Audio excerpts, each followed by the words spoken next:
PARTEV, guerra não convenciona. Um general em uma guerra deve buscar constantemente uma vantagem sobre o adversário. A maior delas vem do elemento surpresa, atingindo os inimigos com estratégias que sejam novidade, que eles não conheçam, totalmente não convencionais. É da natureza da guerra, entretanto, que com o tempo qualquer estratégia com qualquer aplicação possível será testada e experimentada, de modo que a busca das novas e não convencionais tem uma tendência inata a se tornar cada vez mais radical. Ao mesmo tempo, códigos morais e éticos que governaram a arte da guerra durante séculos gradualmente foram perdendo a rigidez. Estes dois se combinaram no que hoje chamamos de guerra suja, em que tudo vale, até a matança de milhares de civis desavisados. A guerra suja é política, enganosa e extremamente manipuladora. Com frequência, é o último recurso do fraco e do desesperado. Ela usa qualquer meio disponível para levar a melhor. A dinâmica da sujeira infiltrou-se na sociedade e na cultura em geral. Seja na política, nos negócios ou na sociedade, o jeito de derrotar seus adversários é surpreendendo-os, atacando-os por um ângulo inesperado. E as crescentes pressões destas guerras diárias tornam inevitáveis as estratégias sujas. As pessoas agem clandestinamente, parecem gentis e honestas, mas usam métodos escorregadios, traiçoeiros nos bastidores. A guerra não convencional tem sua própria lógica que você precisa entender. Primeiro, nada permanece novo por muito tempo. Quem depende de novidades deve constantemente inventar uma nova ideia que seja contra as ortodoxias da época. Segundo, quem usa métodos não convencionais é muito difícil de combater. A rota clássica, direta menos o uso da força, não funciona. Você precisa usar métodos indiretos para combater a dissimulação, combater fogo com fogo, mesmo ao custo de se sujar. Tentar continuar limpo por um senso moral é arriscar-se a uma derrota. Os capítulos nessa seção vão iniciá-lo nas várias formas da guerra não ortodoxa. Algumas são estritamente não convencionais, enganar seus adversários e agir contra as expectativas deles. Outras são mais políticas e ardilosas, fazendo da moral uma arma estratégica, dominando formas insidiosas de agressão passiva. E algumas são imperdoavelmente sujas, destruir o inimigo de dentro para fora, infligindo terror e pânico. Estes capítulos são destinados a lhe dar uma compreensão maior da diabólica psicologia envolvida em cada estratégia, ajudando-o a se armar com a defesa adequada. 2, 3. É só uma mescla imperceptível de fato e ficção, estratégias de percepções erradas. Visto que nenhuma criatura sobrevive se não puder ver ou sentir o que está acontecendo ao redor, dificulte para seus inimigos saber o que está em volta deles, inclusive o que você está fazendo. Perturbe o foco deles e você enfraquecerá os poderes estratégicos deles. As percepções das pessoas são filtradas por suas emoções. Elas tendem a interpretar o mundo segundo o que querem ver. Alimente suas expectativas. Produza uma realidade que combine com os desejos delas e elas se iludirão. As melhores trapaças estão baseadas na ambiguidade, misturando fato com ficção, de modo que um não possa se desvencilhar do outro. Controle as percepções que as pessoas têm da realidade e você as controlará. A dinâmica da sujeira infiltrou-se na sociedade e na cultura em geral. Seja na política, nos negócios ou na sociedade, o jeito de derrotar seus adversários é surpreendendo-os, atacando-os por um ângulo inesperado. E as crescentes pressões destas guerras diárias tornam inevitáveis as estratégias sujas. As pessoas agem clandestinamente, parecem gentis e honestas, mas usam métodos escorregadios, traiçoeiros, nos bastidores. A guerra não convencional tem sua própria lógica que você precisa entender. Primeiro, nada permanece novo por muito tempo. Quem depende de novidades deve constantemente inventar uma nova ideia que seja contra as ortodoxias da época. Segundo, quem usa métodos não convencionais é muito difícil de combater. A rota clássica, direta menos o uso da força, não funciona. Você precisa usar métodos indiretos para combater a dissimulação, combater fogo com fogo, mesmo ao custo de se sujar. Tentar continuar limpo por um senso moral é arriscar-se a uma derrota. Os capítulos nesta seção vão iniciá-lo nas várias formas da guerra não ortodoxa. Algumas são estritamente não convencionais, enganar seus adversários e agir contra as expectativas deles. Outras são mais políticas e ardilosas, fazendo da moral uma arma estratégica, dominando formas insidiosas de agressão passiva, e algumas são imperdoavelmente sujas, destruir o inimigo de dentro para fora, infligindo terror e pânico. Estes capítulos são destinados a lhe dar uma compreensão maior da diabólica psicologia envolvida em cada estratégia, ajudando-o a se armar com a defesa adequada. 336. Estratégia 23. O falso espelho. No dia 3 de novembro de 1943, Adolf Hitler mandou distribuir um documento para seus generais mais graduados, a Diretriz 51, que discutia sua convicção de que os aliados invadiriam a França no ano seguinte e explicava como derrotá-los. Durante anos, Hitler dependera de uma espécie de intuição ao tomar suas decisões estratégicas mais importantes, e repetidas vezes seus instintos estavam certos. Os aliados já tinham tentado fazê-lo acreditar que uma invasão da França era iminente, mas todas as vezes Hitler tinha visto o blefe. Desta vez, ele não só tinha certeza de que a invasão estava para acontecer, como achava que sabia exatamente onde ela se daria: o Pas-de-Calais, a região da França ao longo do Canal da Mancha, que era o ponto onde o país estava mais próximo da Grã-Bretanha. O Pas-de-Calais tinha vários portos importantes, e os aliados precisariam de um porto para desembarcar suas tropas. A região era também onde Hitler planejava colocar seus foguetes V1 e V2, que em breve entrariam em operação. Com estes mísseis a jato não tripulados tão perto de Londres, ele poderia bombardear a Grã-Bretanha até ela se render. Os ingleses sabiam que ele estava colocando mísseis ali, e isso lhes dava mais uma razão para invadirem a França, no Pas-de-Calais, antes que Hitler pudesse iniciar sua campanha de bombardeios. Na Diretriz 51, Hitler alertava seus comandantes para esperarem que os aliados fizessem uma grande campanha enganosa para disfarçar o tempo e a hora da invasão. Os alemães tinham de entender estes blefes e impedir a invasão, e apesar dos recentes reveses no esforço de guerra alemão, Hitler estava extremamente confiante de que eles seriam capazes. Muitos anos antes, ele havia encomendado a construção da Muralha do Atlântico, uma linha de fortes de um lado e do outro da França até a Noruega, e tinha mais de 10 milhões de soldados à sua disposição, 1 milhão deles só na França. A indústria de armamentos alemã estava produzindo armas cada vez mais numerosas e melhores. Hitler também controlava a maior parte da Europa, o que lhe dava enormes recursos e infinitas opções para movimentar suas tropas de um lado para o outro. Finalmente, para invadir a França, os aliados precisariam de uma armada volumosa, que, uma vez reunida, seria impossível esconder. Hitler tinha agentes infiltrados em todos os níveis das Forças Armadas Britânicas, que lhe forneciam um excelente serviço secreto. Eles lhe dariam o tempo e o local da invasão. Os aliados não o surpreenderiam, e depois de derrotá-los nas praias da França, a Inglaterra teria de pedir paz. Roosevelt certamente perderia a iminente eleição para a presidência dos Estados Unidos. Hitler então concentraria todo o seu exército contra a União Soviética e finalmente a derrotaria. Na verdade, a invasão da França era a oportunidade que ele tanto desejava para virar a guerra ao contrário. O comandante de Hitler na Europa Ocidental era o marechal de campo Gerd von Rundstedt, o general mais respeitado da Alemanha. Para solidificar ainda mais a posição defensiva na França, Hitler nomeou o Gummey. Em tempos de guerra, a verdade é tão preciosa que deve estar sempre protegida por uma escolta de mentiras. Winston Churchill, 1874 a 1965. Dudley Clark sempre deixou claro, um pouco mais tarde, se verá que foi uma pena que outros não fossem como ele, que você não pode nunca, com mentiras, convencer um inimigo de qualquer coisa que não esteja de acordo com as previsões dele, que em geral não estão longe do que ele espera. Só usando o que sabe a seu respeito é que você é capaz de hipnotizá-lo, não apenas para pensar, mas para fazer o que você quer. Master of Deception, Davi Muri, 1980. Temístocles, portanto, tinha dois problemas urgentes e simultâneos para resolver. Ele precisava agir de forma efetiva, não só para bloquear qualquer retirada projetada pelos contingentes peloponésios, mas também para garantir que lutassem onde e quando ele planejava que deveria ser.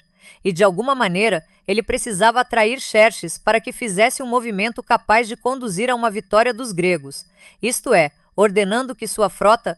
Estratégia 23.337. General Erwin Rommel, comandante das forças ao longo da costa francesa. Rommel começou a fazer melhorias na muralha do Atlântico, transformando-a em um jardim do inferno de campos minados e zonas de artilharia. Rommel e Rundstedt também pediram mais tropas para garantir que os alemães pudessem repelir os aliados na beira d'água, mas o Führer negou o pedido. Hitler recentemente havia começado a desconfiar de seu comando superior. Nos últimos anos, ele sobrevivera a várias tentativas de assassinato que nitidamente tinham se originado no meio de seus oficiais. Seus generais estavam cada vez mais contestando suas estratégias, e em sua cabeça, eles haviam arruinado várias batalhas na campanha russa. Ele via muitos deles como incompetentes e traidores. Começou a passar menos tempo com seus oficiais e mais enfurnado em seu refúgio nas montanhas da Baviera, em Berchtesgaden, com sua amante, Eva Braun, e seu querido cachorro, Beyond. Ali ele se debruçava sobre mapas e relatórios do serviço secreto, determinado a tomar ele mesmo as decisões importantes e administrar todo o esforço de guerra de uma forma mais direta. Isto causou uma mudança em sua maneira de pensar. Em vez de fazer escolhas rápidas, intuitivas, ele estava tentando prever cada possibilidade e demorava mais para se decidir. Agora ele achava que Rommel e Rundstedt, menos ao solicitarem que mais tropas fossem transferidas para a França, menos estavam sendo excessivamente cautelosos e até em pânico. Ele sozinho teria de frustrar a invasão aliada. Dependia dele enxergar através das fraquezas de seus generais e dos blefes do inimigo. O único ponto negativo nisto era que sua carga de trabalho havia aumentado 10 vezes e ele estava mais cansado do que nunca. De noite ele tomava pílulas para dormir, de dia o que conseguisse obter para mantê-lo alerta. No início de 1944, informações importantíssimas chegaram às mãos de Hitler. Um agente alemão na Turquia roubou documentos sigilosos, confirmando que os aliados invadiriam a França naquele ano. Os documentos também indicavam planos para uma iminente invasão dos Balcãs. Hitler era muito sensível a qualquer ameaça aos Balcãs, uma valiosa fonte de recursos para a Alemanha. Uma perda ali seria devastadora. A ameaça de um ataque desse tipo tornava impossível a transferência de tropas dali para a França. Os agentes de Hitler na Inglaterra também descobriram planos para invadir a Noruega, e aqui Hitler realmente reforçou suas tropas para afastar a ameaça. Em abril, enquanto se debruçava sobre os relatórios do serviço secreto, Hitler começou a se sentir cada vez mais excitado. Ele discerniu um padrão na atividade do inimigo. Como havia pensado, tudo apontava para uma invasão no Pas-de-Calais. Um indício em particular destacava-se: indicações de um enorme exército formando-se no sudeste da Inglaterra sob o comando do general George Patton. Este exército posicionava-se para uma travessia até o Pas-de-Calais. De todos os generais aliados, Patton atacasse no canal de Salamis. O artifício que Temístocles finalmente adotou, que Plutarco chama de seu famoso truque com Sicinos, é um dos episódios mais enigmáticos de toda a história grega. As evidências datam de os persas de Ésquilo, representados só 8 anos depois de Salamis. O que parece ter acontecido foi isto. Em algum momento durante a longa discussão sobre a estratégia final, Temístocles, prevendo a derrota, saiu sorrateiramente da reunião e mandou chamar o tutor de seus filhos, o mais fiel de seus escravos, um grego asiático chamado Sicinos. Este homem recebeu uma mensagem, ou carta, cuidadosamente preparada, para entregar a Xerxes, e foi enviado através dos estreitos em um pequeno barco, provavelmente pouco antes do alvorecer do dia 19 de setembro. A substância da mensagem era o seguinte: Temístocles enviou-a em seu próprio nome, como comandante do contingente ateniense. Ele havia, disse a Xerxes, mudado de lado, e estava agora desejando ardentemente uma vitória persa. Nenhum motivo real foi dado para esta volta-face, embora o desgosto com a atitude dos contingentes peloponésios fosse um motivo bastante convincente. Os aliados gregos estavam 338, estratégia 23 para Senara, era o que Hitler mais temia. Ele havia provado sua habilidade militar na África do Norte e na Sicília. Seria o comandante perfeito para a invasão. Hitler pediu mais informações sobre o exército de Patton. Aviões de reconhecimento voando alto fotografaram enormes campos militares, equipamentos para atracação, milhares de tanques movendo-se pela região rural, um oleoduto sendo construído até a costa. Quando um general alemão capturado que estivera preso na Inglaterra foi finalmente repatriado, ele viu sinais de intensa atividade na área. Fusag em sua viagem do campo de internamento até Londres.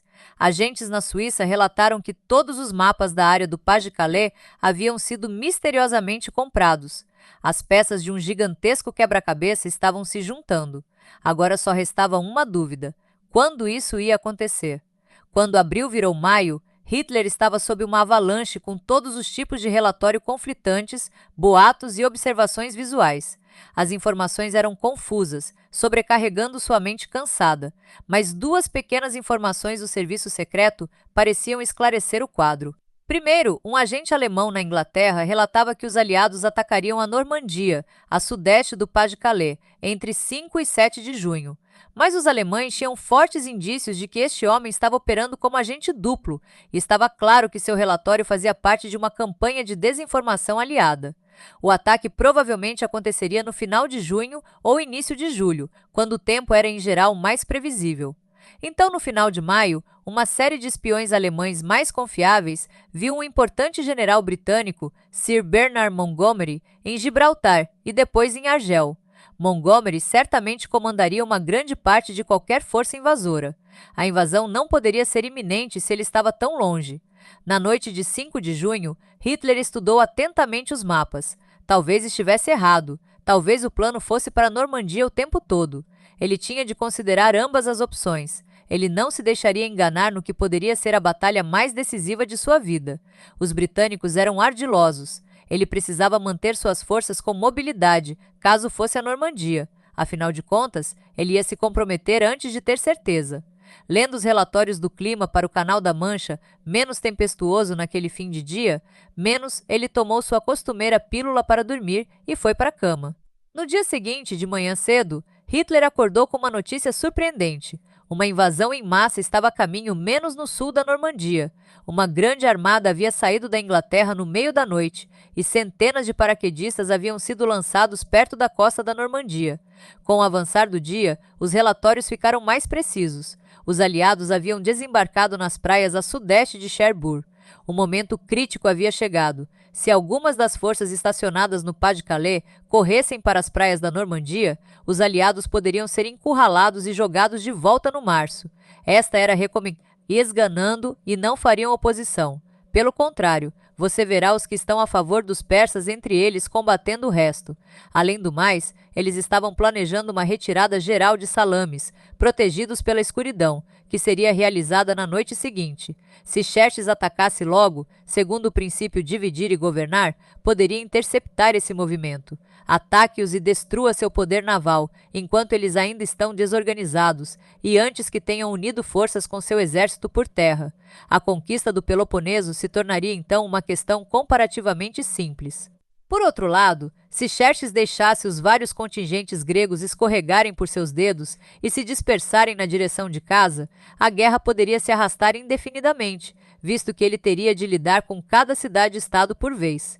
Os argumentos de Sicinos impressionaram os almirantes persas, e eles obedientes os transmitiram ao grande rei. Xerxes, nos disseram, acreditou no relatório porque era em si mesmo plausível, e também porque era justamente o que ele queria ouvir. Problemas estavam se armando na Jônia e no Império, e quanto mais cedo a expedição grega se concluísse, melhor. Temístocles, sempre Estratégia 23, 339, da ação de Rommel e Rundstedt, que esperavam ansiosos pela aprovação de Hitler. Mas durante toda a noite e no dia seguinte, Hitler hesitava. Então, quando estava quase para enviar reforços para a Normandia, ele recebeu notícia de aumento de atividade aliada na área Fusag. A Normandia seria de fato uma enorme distração? Se ele movesse suas reservas para lá, Patton atravessaria imediatamente o canal até o Pas-de-Calais? Não, Hitler ia esperar para ver se o ataque era para valer. E assim os dias se passaram, com Rommel e Rundstedt furiosos com sua indecisão. Depois de várias semanas, Hitler finalmente aceitou que a Normandia era o verdadeiro destino, mas aí já era tarde demais. Os aliados haviam estabelecido uma cabeça de praia. Em agosto, eles invadiram a Normandia, colocando os alemães em plena retirada. Para Hitler, o desastre foi mais um sinal de incompetência das pessoas a seu redor. Ele não tinha ideia do quanto fora iludido. Interpretação. Ao tentar enganar Hitler a respeito das invasões na Normandia, os aliados enfrentavam um problema. Não só o Führer era desconfiado e cauteloso por natureza, como ele sabia de tentativas anteriores para iludi-lo e que os aliados tentariam enganá-lo de novo. Como os aliados poderiam esconder o verdadeiro objetivo da vasta armada de um homem que tinha razões para acreditar que eles tentariam confundi-lo e estava examinando minuciosamente cada um de seus movimentos? Felizmente, o serviço secreto britânico tinha sido capaz de fornecer aos planejadores do desembarque no dia D, inclusive o primeiro-ministro Winston Churchill, informações que provaram ser valiosíssimas para eles. Primeiro, eles sabiam que Hitler estava ficando paranoico. Ele estava isolado e trabalhando demais. Sua imaginação fervilhava. Ele tendia a ter explosões emocionais e desconfiava de tudo e de todos. Segundo, sabiam de sua crença de que os aliados tentariam invadir os Balcãs antes da França e que o desembarque na França seria em Pas-de-Calais. Ele quase parecia querer que estas invasões acontecessem, como prova de sua superior capacidade de raciocínio e previsão. Enganando Hitler para que mantivesse suas forças dispersas pela Europa e França, os aliados teriam uma ligeira margem de tempo para estabelecer uma cabeça de praia. O segredo era apresentar ele um quadro composto de muitos tipos diferentes de evidências, que lhe diria que os aliados estavam fazendo exatamente o que ele pensava. Mas este quadro não podia ser composto de todos os sinais luminosos apontando para os Balcãs e para o Pas-de-Calais, menos cheiraria a blefe. Em vez disso, eles tinham de criar algo que tivesse o peso e a sensação de realidade. Teria de ser sutil, um misto de verdades banais alinhavadas com pequenas falsidades. Se Hitler visse que em seus contornos ele sustentava suas expectativas, sua mente hiperativa preencheria o resto. Foi assim que os aliados teceram o quadro. Perspicaz conhecedor da natureza humana, sabia muito bem que depois de tantos dias de demora e frustração, o rei grego agarraria qualquer coisa que parecesse oferecer uma rápida solução para seu problema. The Greco-Persian Wars, Peter Green, 1996. No final da guerra, os oficiais da inteligência aliada descobriram em arquivos capturados do serviço secreto alemão os textos de 250 mensagens recebidas de agentes e outras fontes antes do dia D. Quase todas mencionavam julho e o setor de Calais. Uma mensagem apenas dava a data e o local exatos da invasão. Tinha vindo de um coronel francês em Argel. Os aliados tinham descoberto que esse oficial estava trabalhando para o Abwehr e ele foi preso e subsequentemente devolvido. Ele também foi usado para enganar Berlim. Menos usado e abusado. Os alemães foram tantas vezes enganados por ele que acabaram tratando todas as suas informações como sem valor. Mas eles mantiveram contato, pois é sempre útil saber em que o inimigo quer que você acredite. A inteligência aliada, com grande ousadia e perversidade realmente notável, mandou o coronel anunciar que 340 Estratégia 23. No final de 1943, os britânicos haviam secretamente identificado todos os agentes alemães ativos na Inglaterra.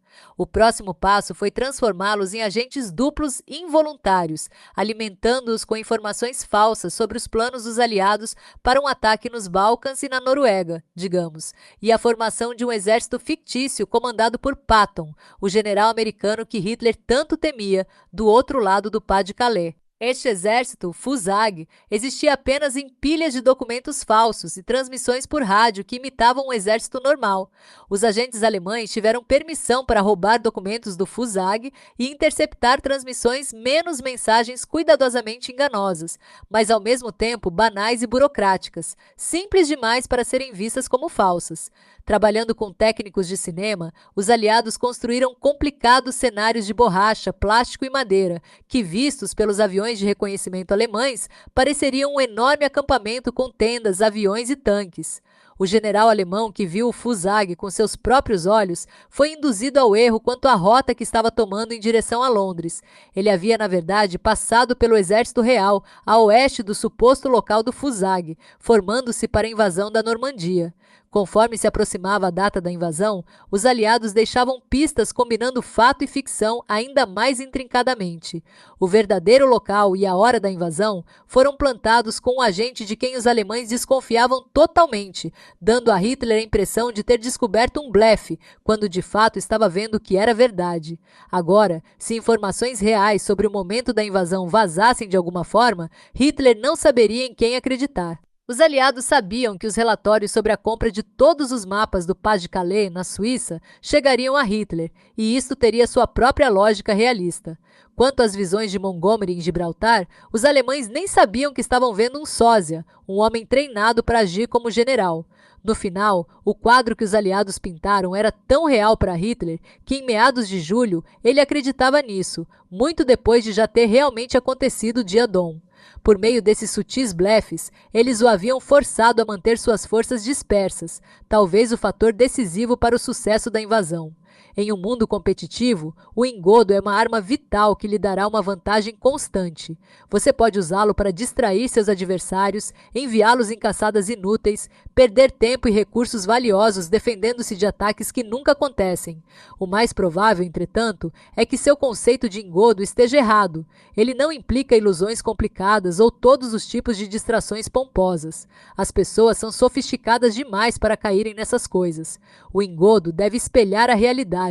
Pode ser elaborado, como o dos britânicos em torno do dia D, mas o efeito deve ser o de realidade apenas sutilmente, só de leve, alterada, não transformada por completo.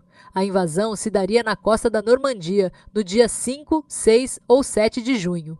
Para os alemães, a mensagem foi prova absoluta de que a invasão seria em qualquer dia exceto 5, 6 ou 7 de junho, e em qualquer parte da costa menos na Normandia. The Secrets of D-Day, Gilles Perrault, 1965. Agora Havana lhe disse: estas são todas armas banais. Eu deveria realmente tratar de assuntos sérios. E invocou o que se chamava Maia, uma arma que criava ilusões e confundia o inimigo. Com encantos adequados e adoração, ele lançou sua arma, e ela criou uma ilusão de reviver todos os exércitos e seus líderes, Kumbhakarna e Indrajit, e os outros, e trazê-los de volta ao campo de batalha. Em pouco tempo, Rama encontrou todos aqueles que ele pensava não existirem mais, chegando com gritos de guerra e cercando-o. Cada homem no exército inimigo estava de novo armado. Eles pareciam cair sobre Rama com gritos vitoriosos. Isto foi muito confuso e Rama perguntou a Matali, a quem a essa altura ele havia ressuscitado: "O que está acontecendo agora? Como estão todos estes voltando? Estavam mortos." Matali explicou, em sua identidade original, Estratégia 23-341. Para espelhar a realidade, você precisa compreender sua natureza. Acima de tudo, a realidade é subjetiva. Nós filtramos o que acontece através de nossas emoções e preconceitos, vendo o que queremos ver. Seu espelho falso deve se ajustar aos desejos e expectativas das pessoas, convidando-as a dormir. Se os aliados quisessem atacar o Pas-de-Calais, como Hitler suspeitava, e tentado convencê-lo de que o ataque estava chegando à Normandia, isso teria sido muito mais difícil do que tirar proveito de sua crença pré-existente. Seu falso espelho deve incorporar coisas que são visivelmente verdadeiras. Ele deve parecer um tanto banal, como a vida ela mesma. Ele pode ter elementos contraditórios, como o blefe do dia D. A realidade, com frequência, é contraditória. No final, como um quadro de Stier, você deve mesclar verdade e ilusão a tal ponto que se tornem indistintas, e seu falso espelho é aceito como realidade. O que desejamos, acreditamos logo, e o que nós mesmos pensamos, imaginamos que os outros também pensem. Júlio César. Chaves. Para a guerra. Nos primórdios da história da guerra, líderes militares se viam diante do seguinte dilema: o sucesso de qualquer esforço de guerra dependia da capacidade de saber o máximo possível sobre o outro lado, suas intenções, seus pontos fortes e fracos. Mas o inimigo jamais revelaria espontaneamente estas informações. Além do mais, o inimigo com frequência vinha de uma cultura estrangeira, com seus modos peculiares de pensar e se comportar. Um general não podia realmente saber o que se passava na cabeça do general adversário.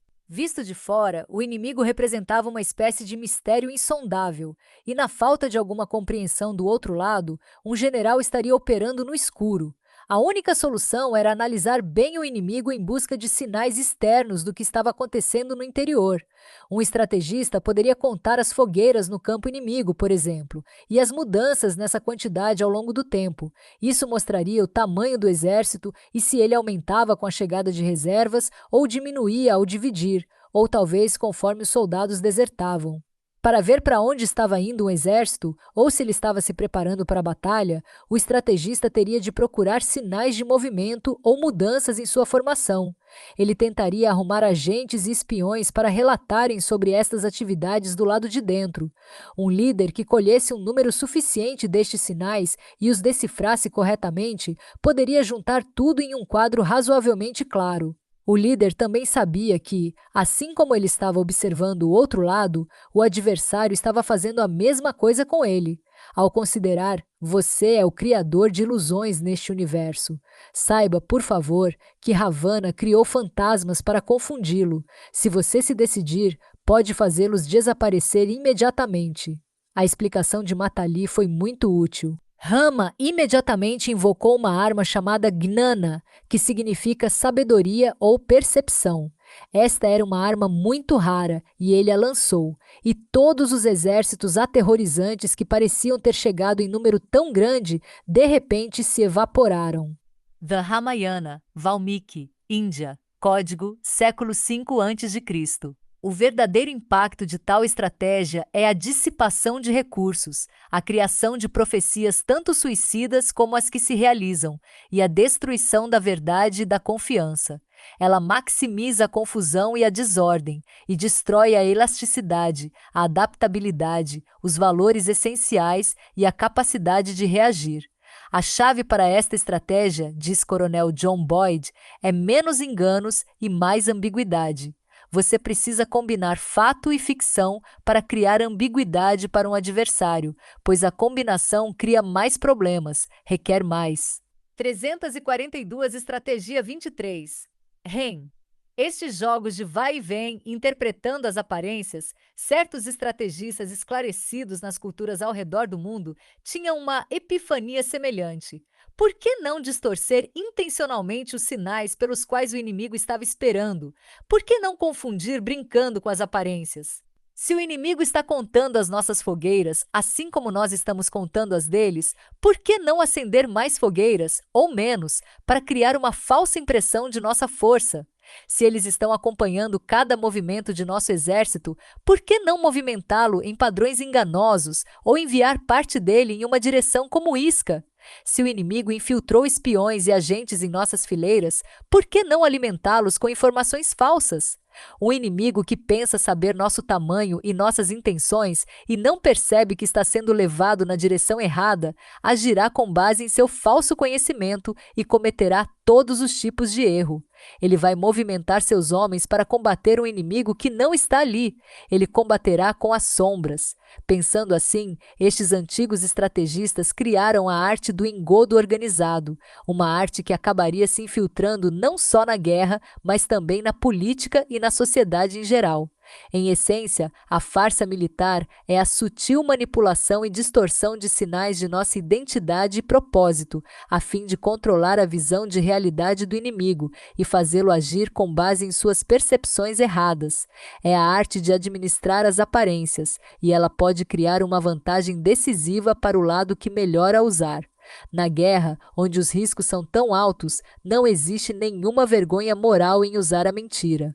Ela é simplesmente mais uma arma para criar uma vantagem, como os animais usam a camuflagem e outros truques para ajudá-los a sobreviver. Recusar esta arma é uma forma de desarmamento unilateral, dando ao outro lado uma visão mais clara do campo, uma vantagem que pode se traduzir em vitória. E não há nenhuma virtude ou bondade em perder uma guerra. Enfrentamos uma dinâmica semelhante em nossas batalhas diárias na vida. Somos criaturas sociais e nossa felicidade, até nossa sobrevivência, depende de sabermos compreender o que as outras pessoas estão pretendendo ou pensando. Mas como não podemos entrar em suas cabeças, somos obrigados a ler os sinais em seus comportamentos externos. Ponderamos a respeito de suas ações no passado como indícios do que poderiam fazer no futuro. Examinamos suas palavras palavras, seus olhares, o tom de suas vozes, certas ações que parecem carregadas de significado. Tudo que uma pessoa faz na esfera social é uma espécie de sinal. Ao mesmo tempo, estamos conscientes de que milhares de pares de olhos estão, por sua vez, nos observando, nos interpretando e tentando sentir quais são nossas intenções.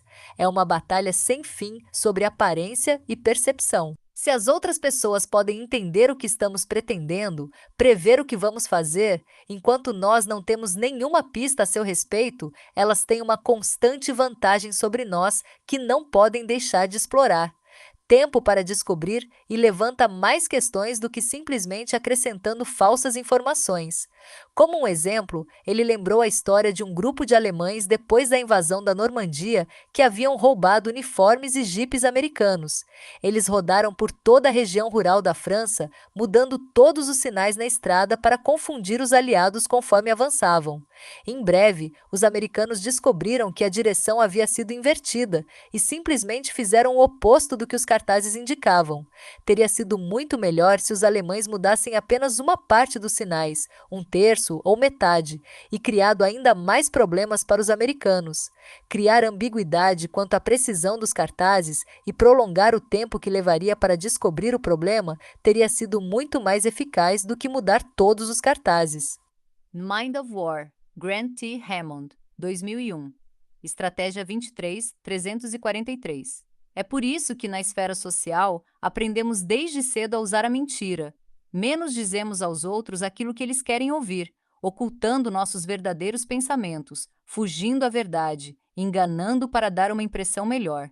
Muitos desses engodos são totalmente inconscientes. Visto que as aparências são cruciais e a fraude é inevitável, o que você precisa é aumentar sua aposta menos, tornar suas mentiras mais conscientes e hábeis.